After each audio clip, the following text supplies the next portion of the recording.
Want to see the extreme some of us go to not spend big bucks on Chinese restamp that's garbage? Let me show you what I done. Bought about 1/3 of a Mustang. Mind the mess, this is the parts pile everyone keeps in their backyard when you're a car guy. But I've got rust in the wheel wells. You see where all the black is on these? Well, it's messed up on my car. And a fellow put these up on Marketplace because he'd bought them and then gave up on the idea. And it's just exactly what I wanted. I think I paid less than 400 bucks for both of them. I paid less than one stamping. So what was funny was when I go to pick these up, I said I recognized the car as a junkyard I'd been to before. And later I was able to dig up a picture in my phone of the actual car with another car sitting on top of it. We had a chuckle over that.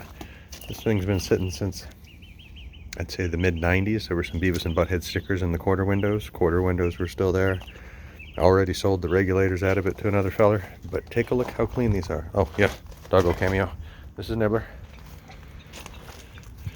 So, Arizona car.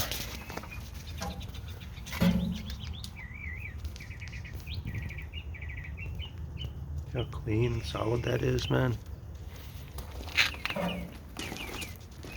All this black was the previous feller just sprayed on to prevent any surface rusting.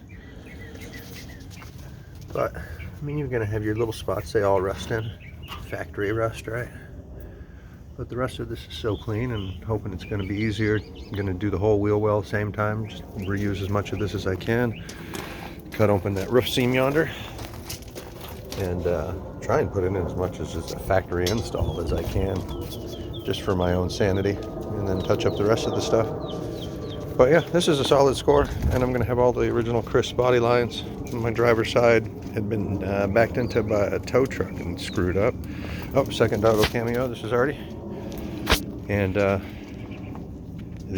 both of them have that rust issue that needs to be fixed before I bother to spray any paint on her. I'm not going to have that bubble up and be my kid's problem long after I'm dead. So this is going to be a summertime project because I only do welding and grinding when it's 115 outside. You know, strap on long sleeves and a helmet and some leathers. Try not to get heat stroke.